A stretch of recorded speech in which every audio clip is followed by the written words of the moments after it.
Hi everyone, कैसे हो सब के सब। I hope all of you are doing fine and great. आज हम क्लास 9th का एक बहुत ही खूबसूरत और नया चैप्टर लेकर आए हैं, force and laws of motion.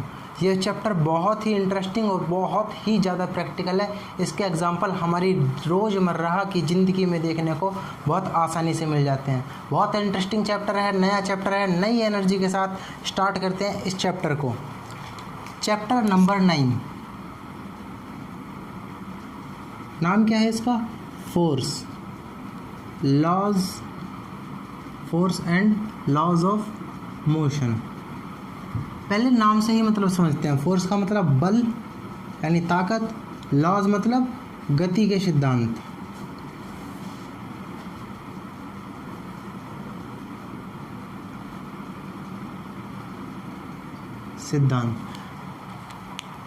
हम बल से क्या समझते हैं भाई? किसी को तुमने रैपट मारा, ताकत लगती है। किसी बॉक्स को धकेला, ताकत लगती है। गाड़ी को धकेला हो तब भी ताकत लगती है।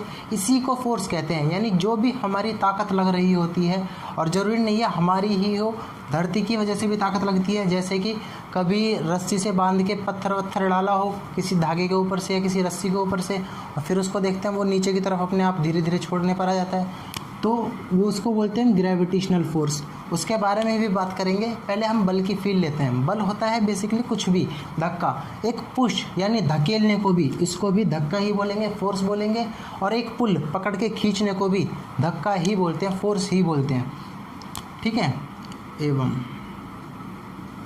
बल का हमें थोड़ा सा मतलब समझ में आया। और गति के नियम यानी गति किस किस सिद्धांत को फॉलो करती है, उनके भी बारे में भी आज खूब बातें होंगी।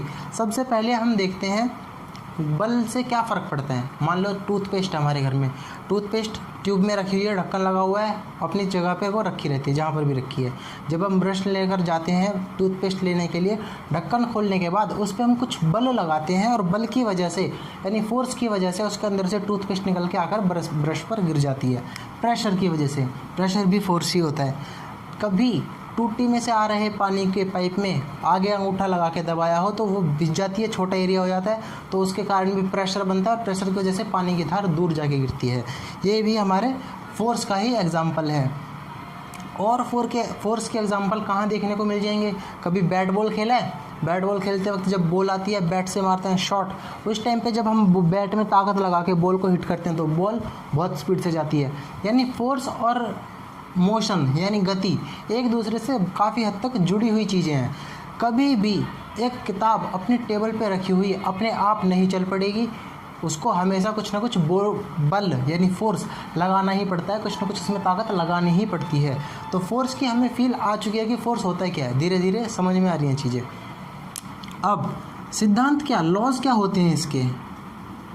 Laws of motion. Laws of motion कुछ भी नहीं, लॉज का मतलब कानून, और मोशन के ये वो चीज़ें हैं पहले साइंटिस्टों ने ऑब्जर्व किया कि मोशन हो किस का रहा है। मान लो बॉल है, बॉल का मोशन हो रहा है, या बुक रखी है, बुक को सरकाने पर मोशन हो रहा है। तो इनके बारे में क्या क्या चीज़ें आवश्यक हैं यानी क्या क्या चीज़ें इंपॉर्टेंट हैं, उनको बोल देगा लॉज ऑफ मोशन। जैसे कि अगर एक बुक टेबल पर रखी है, या मान लो ये बुक है और ये मेरे हाथ पे रखी है, ये तब तक मेरे हाथ पर ही रहेगी जब तक मैं दूसरे हाथ से इसे उठा ना लूँ। ये हो जाता है पहला नियम। दूसरा नियम बोलता है कि अगर मैं इसे फेंक देता हूँ या फिर उछाल देता हूँ तो ये कितनी एक्सीलरेशन या स्पीड के साथ चलेगी वो। और तीसरा नियम बोलता है, क्या बोलता है तीसरा नियम? कि एवरी ऑब्जेक्ट। और थर्ड लॉ क्या बोलता है? थर्ड लॉ बोलता है every action has an equivalent opposite reaction. इसके बारे में तो बहुत ही सुना होगा। अगर हमने नेशनल जियोग्राफिक पर साइंस ऑफ स्टूपिड नाम का एक शो आता था, अगर वो देखा है तो उसमें बहुत सारी इसके बारे में ही बातें होती हैं। तो आज हम करते हैं इसकी खूबसूरत सी शुरुआत। सबसे पहले पढ़ते हैं फोर्स के बारे में। फोर्स होता क्या है? कुछ भी नहीं। फोर्स पुश यानी धकेलना, और पुल इज फोर्स। अब ये किसी भी तरह का हो सकता है। पुश पुल कैसे?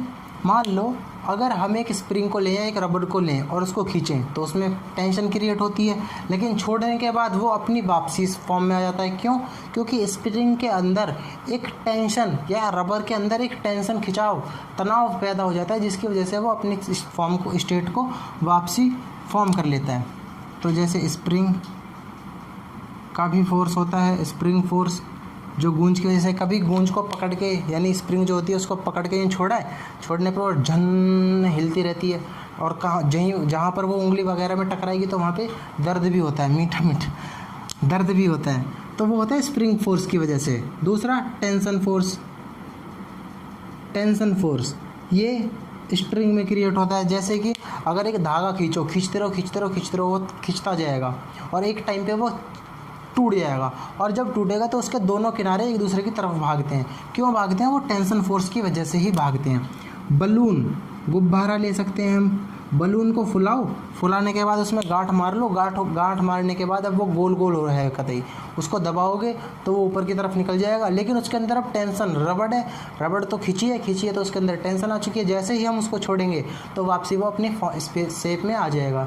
या फिर गुब्बारे को फुलाओ, फुलाने के बाद उसकी गांठ मत मारो उसमें आगे, और उसे ऐसे पकड़ के रखो, जब तक पकड़ रखा है, हमने फोर्स लगा रखी है तो हवा उसके अंदर है, प्रेशर झिला हुआ है, जैसे ही उसको छोड़ दोगे वो फुस करके उसमें से हवा निकल जाएगी और गुब्बारे वापसी सिकुड़ जाएगा।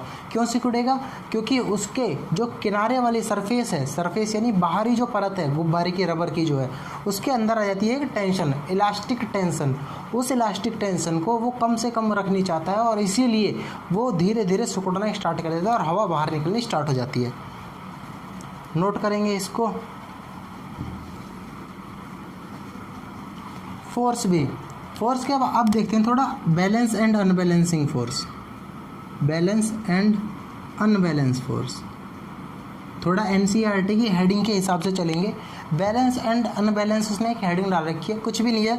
मान लो टग ऑफ वॉर खेला कभी, वो जो रस्सी खींचते हैं, रस्सी खींचते वक्त एक बंदा इधर खड़ा है, वो इधर से खींच रहा है इसको, और एक बंदा इधर से खड़ा होके इसको इधर से खींच रहा है, और बीच में रिबन बंधा होता है और यहाँ लाइन खींची होती है कि इसको जो पार कर देगा वो ही जीत जाएगा।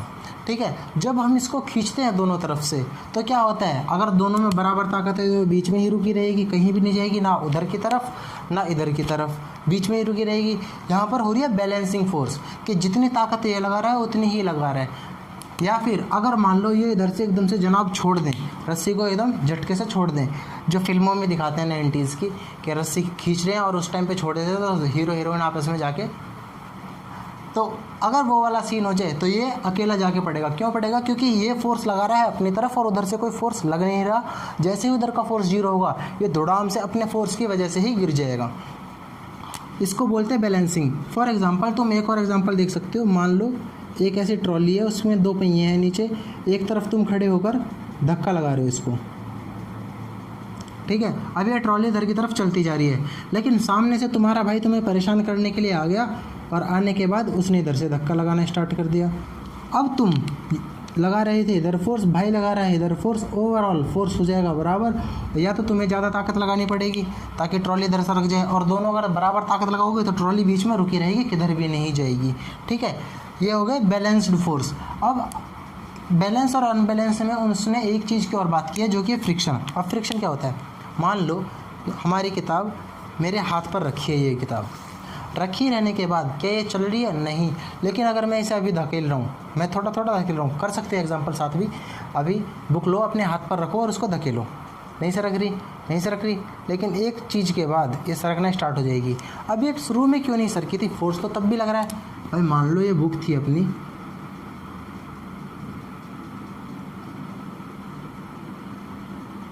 ऐसी बुक थी और इसको मैं शुरू में भी धकेल रहा था, ये तब भी नहीं सरकी। लेकिन जैसे जैसे मैं धकेलना ज़्यादा फोर्स ज़्यादा लगाना स्टार्ट किया, एक टाइम के बाद सरक जाती है।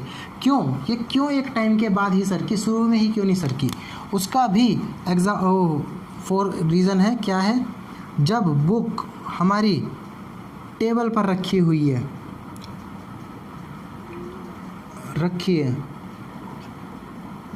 तो अगर हम माइक्रोस्कोप से या फिर किसी ऐसी चीज़ ले जिससे जूम किया जा सके बहुत लेवल तक, तो जब हम बुक को देखेंगे, बुक के केवल मैं नीचे वाले सरफेस को देख रहा हूँ। मान लो पहले मेरे हाथ के सरफेस की बात करते हैं। मेरे हाथ की अगर रेखाओं को मतलब बहुत ज़्यादा जूम कर देंगे तो मेरा हाथ कुछ ऐसा है, रफ़ है, बिल्कुल चिकना नहीं है, ग्लास की तरह। और जब हम बुक के किनारे को बहुत ज़्यादा जूम करेंगे तो बुक के पार्टिकल्स भी कुछ ऐसे हैं, मतलब बुक का सरफेस भी रफ़ है। और जब ये दोनों एक दूसरे के ऊपर रखे जाते हैं तो ये कुछ इस तरह से लॉक हो जाते हैं,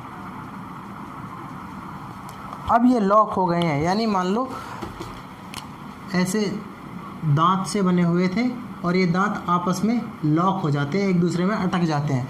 अब इन दांतों के फोर्स को ओवरकम करने के लिए, यानी इन दांतों को जो फंसने की वजह से ताकत फालतू लगानी पड़ रही है, जब तक तुम वो फालतू ताकत नहीं लगाओगे तो ये मूव नहीं करेगी। और जब उस फालतू ताकत को अचीव कर लोगे, उतना फोर्स लगाना स्टार्ट कर दोगे, तो किताब अपनी हिलने लग जाती है। और उस फालतू फोर्स को ही बोलते हैं हम फ्रिक्शन फोर्स। थोड़ा इसमें रब करते हैं, फिर पढ़ते हैं इसके बारे में। बहुत ही ज़्यादा इम्पोर्टेंट चीज़ है फ्रिक्शन। फ्रिक्शन क्या होता है? फ्रिक्शन, पहले तो इसके बारे में जानेंगे। ये दो सरफेस यानी दो सतह के बीच में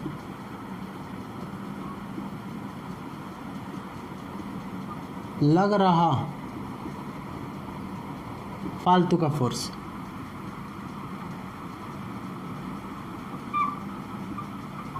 अब मैंने फालतू वर्ड तो लिख दिया, लेकिन फ्रिक्शन बहुत ज़्यादा काम का भी है। क्यों है काम का? जो हम धरती पर चल पा रहे हैं फ्रिक्शन की वजह से ही है। फॉर एग्ज़ाम्पल, अगर हम अपने पैर को देखें, ये तो लड़की के जूते बन गए, हमारा पैर, और यहाँ पर ग्राउंड है, ये ग्राउंड है, ज़मीन है। जब हम क्या करते हैं, अपने पैर रखने से, जैसे ये ग्राउंड हो गई, ये हमारा पैर है, और हम क्या करते हैं, अपने पैर को ज़मीन पर रखेंगे और ज़मीन को पीछे धकेलने की कोशिश करते हैं। जैसे ही हम ज़मीन को पीछे धकेलने की कोशिश करते हैं, ज़मीन कहती है कि अच्छा तू मेरे पे फोर्स लगाएगा, मैं भी तेरे पे उल्टा फोर्स लगाऊंगी, ठीक है। वो ज़मीन हमारे पैर पर आगे की तरफ फोर्स लगाती है, और जिसकी वजह से फिर हम चल पड़ते हैं। हम चल किस लिए रहे हैं? हम इसको पीछे धकेलते हैं, लेकिन ये हमें आगे धकेलता है, और इसी की वजह से हम फिर आगे बढ़ रहे होते हैं। फ्रिक्शन की वजह से हम चल भी पा रहे हैं। हमारी जो गाड़ी होती हैं, गाड़ियाँ, बाइक, वो किसकी वजह से चल रही है? फ्रिक्शन की वजह से। क्योंकि जब हम इस टायर के बिल्कुल ज़मीन को छूने वाले पॉइंट को देखेंगे तो ये पीछे की तरफ धकेल रहा होता है, और फ्रिक्शन फिर इसको आगे सरका देता है कि तू तो आगे बढ़, पीछे कहाँ आ रहा है, ठीक है। इस तरह से फ्रिक्शन इम्पोर्टेंट भी बहुत ज़्यादा है। अपनी हर चीज़ की कुछ ना कुछ इम्पोर्टेंस है ज़िंदगी में, ठीक है। दो सरफेसेस के बीच में लग रहा फोर्स, फालतू का हटा देंगे, फोर्स इज कॉल्ड फ्रिक्शन। ये तो होगा बिल्कुल देसी भाषा में। अगर हम थोड़ा और टेक्निकलिटीज़ में देखें तो दो सरफेसेस के बीच में उनकी इरेगुलरिटीज़ की वजह से लगने वाला फोर्स इज़ कॉल्ड फ्रिक्शन। ये केवल समझने के लिए मैंने बता दिया है, नोट्स में इसकी प्रॉपर डेफिनेशन मेंशन होगी, नोट करेंगे इसको, फिर बढ़ते हैं आगे। जब हम फ्रिक्शन के बारे में पढ़ ही रहे हैं तो एक और बात जान लो कि अगर तुम्हारे लगने वाला फोर्स, जो फोर्स हम अप्लाई कर रहे हैं, वो फ्रिक्शन से कम है तो कोई भी चीज़ नहीं हिलेगी। जैसे अगर मैं फिर से बुक को अपने हाथ पर रखूं और धकेलना स्टार्ट करूं, अभी फ्रिक्शन जो है वो ज़्यादा है और हमारा फोर्स कम है। यानी किताब ऐसे रखी है, या फिर कोई डब्बा मान लो, डब्बे को हम इधर से धकेल रहे हैं और इधर की तरफ फ्रिक्शन कुछ लग रहा है। जब तक फ्रिक्शन ज़्यादा रहेगा और फोर्स कम रहेगा तो वो नहीं हिलेगी। जैसे ही तुम फोर्स बराबर फ्रिक्शन हो जाएगा, बराबर फ्रिक्शन, तो वो चलने की जस्ट लिमिट पे आ जाएगी कि अब कोई हल्का सा भी धक्का लगा दे मैं तुरंत चल पड़ूंगी। ये बिल्कुल वो वाली कंडीशन है जब तुम अपने घर पे नाराज़ वाराज होते हो, मम्मी को नखरे दिखा रहे हो, और उस टाइम पे माँ खाना लेके आती है और बोलते ले बेटा खा ले, कि नहीं माँ मुझे नहीं खाना। अभी ये वाली कंडीशन चल रही है, हमारे नखरे ज़्यादा बड़े हैं रेदर देन हमारी माँ के प्यार से। हम बोलते हैं नहीं मैं नहीं खाना, फिर माँ बोलती बेटा खा ले, कि नहीं मैंने नहीं खाना। अब भी फ्रिक्शन ज़्यादा है कि बेटा खा ले, कि नहीं खाना, कि बेटा खा तो ले, थोड़ा सा खा ले, मेरे लिए खा ले। वहाँ पर आ गई कि फोर्स बराबर फ्रिक्शन। अब हमारे नखरे और माँ का प्यार हो गया बराबर। अब तुम सोच रहे होते कि माँ बस एक बार बोल दे और अब की बार मैं खा लूँगा। माँ कहते तो घने ही नखरे दिखा रहा है, छोड़ परे, अब रहने दे। फिर माँ थाली लेके चली जाती है। तो ये बिल्कुल वही वाली कंडीशन है। अगर माँ थोड़ा सा भी प्यार ज़्यादा जताती और फोर्स ज़्यादा होता और फ्रिक्शन होता कम, तो तुरंत हम खाना खा लेते, यानी तुरंत अपनी गाड़ी चलने लगती, अपना बॉक्स मूव कर जाएगा। अब ये बॉक्स कुछ भी हो सकता है, हमारी किताब बुक भी हो सकती है, कोई गाड़ी भी हो सकती है, कुछ भी हो सकती है। जैसे एक एग्जांपल लेते हैं, कभी हमारे आस पड़ोस में या कभी चाचा वाचा की गाड़ी की बैटरी डाउन हो जाए तो उस टाइम पे वो बोलते हैं कि धक्का लगाओ। क्या पता है धक्का लगाने के लिए शुरू में कितने बंदे लगते हैं? 3-4 बंदे। अब शुरू हराम बंदे होते हैं सारे के सारे, हमको क्या है काम से बचने की आदत। अब चाचा ने बोला तो धक्का लगाना पड़ेगा। हम शुरू में 4 बंदे मिलकर धक्का लगाते हैं और बहुत ज़्यादा ताकत लगाते हैं गाड़ी में, ये चाचा की ऑल्टो, और ये चल पड़ती है। और चलने के साथ फिर 1-2 बंदा तो रुक जाता है, लेकिन 3 बंदे भी फिर उसको धकेल रहे होते हैं। तो शुरू में सबसे ज़्यादा फ्रिक्शन को कम करने के लिए, फ्रिक्शन को ओवरकम यानी इसको पार करने के लिए, इसको बाधा, ये जो बाधा है हमारी फ्रिक्शन, इसको पार करने के लिए हमें बहुत ज़्यादा ताकत लगानी पड़ती है। और जैसे ही ये बाधा पार हो जाती है फिर हल्के हल्के फोर्स से भी काम चल जाता है। इसके बारे में भी हम डिटेल में पढ़ेंगे, इतना नोट करेंगे। फ्रिक्शन की बातें हो चुके हैं काफ़ी। अगर फ्रिक्शन ज़्यादा है, फोर्स कम, यानी हमारे द्वारा अप्लाइड फोर्स, अप्लाइड कुछ नहीं यार, मैं बस वर्ड लिखे जा रहा हूँ। अप्लाइड का मतलब जो हम अप्लाई कर रहे हैं, जो हम लगा रहे हैं, लगाने वाला बल, और अप्लाइड फोर्स बराबर फ्रिक्शन हो जाए तो जस्ट चलने वाली कंडीशन हो जाएगी। जस्ट चलेगा, चलने वाली कंडीशन। और अगर फ्रिक्शन ज़्यादा है तो कहीं भी नहीं जाएगा, रुका हुआ रहेगा, यानी इन रेस्ट वाली कंडीशन है। नोट करेंगे इसको। इसी के साथ हम फ्रिक्शन के बारे में ऑलमोस्ट सारी चीज़ें पढ़ चुके हैं। और जब इसकी और बातें होंगी वो होंगी जब इसका यूज़ आएगा, यानी जहाँ पर ये इस्तेमाल हो रहा होगा। अब चलते हैं अपने लॉज ऑफ मोशन की तरफ। लॉज ऑफ मोशन के सिद्धांत, यानी गति के सिद्धांत। क्या होते हैं गति के सिद्धांत, क्या बोलते हैं गति के सिद्धांत? मैंने अभी थोड़ी देर पहले भी बताया था। गति के सिद्धांत बेसिकली कुछ भी नहीं है, हमने एक हिलते हुए या गति करते हुए किसी भी ऑब्जेक्ट को पकड़ा और देखा वो किस तरह से चेंज कर रहा है। मान लो हमारी बुक गति की भी 2 कंडीशन हो सकती हैं, या तो गति वो ना कर रही हो या गति कर रही हो, यानी या तो वो मोशन में हो या मोशन में ना हो। ये होते हैं हमारी कंडीशन, स्टेट ऑफ मोशन। अब अगर हम इसमें डिटेल में बात करें कि क्या होते हैं लॉज ऑफ मोशन, तो पहला नियम बोलता है, पहला कानून हमें बोलता है कि अगर तुम किसी चीज़ को कहीं पर रखी छोड़ दो, मान लो मैंने ये पेन होल्डर बना रखा है, कुछ भी है यार, ये पेन है, ये मैंने जेब में रख दिया। रखने के बाद ये मार्कर कहीं भी नहीं जाएगा, यहीं पर रहेगा जब तक मैं इसके ऊपर कोई एक्सटर्नल फोर्स ना लगाऊं। एक्सटर्नल फोर्स से मतलब कि बाहरी बल ना लगाऊं। बाहरी बल क्या होगा कि ये मार्कर मेरी जेब में रखा हुआ है और मैं इसको नहीं उठा रहा। अगर नहीं उठा रहा तो ये अपनी जेब में ही रखा रहेगा। और जैसे ही मैंने बाहरी बल, यानी मेरा हाथ लेकर आया मैं, ये बाहरी बल है, और ये लगाया, अब ये हिल चुका है, अपनी जगह से हिल चुका है। तो पहला लॉ यही बोलता है, एवरी ऑब्जेक्ट, हर ऑब्जेक्ट कोई भी हो, रिमेन्स रहेगा in its state of motion.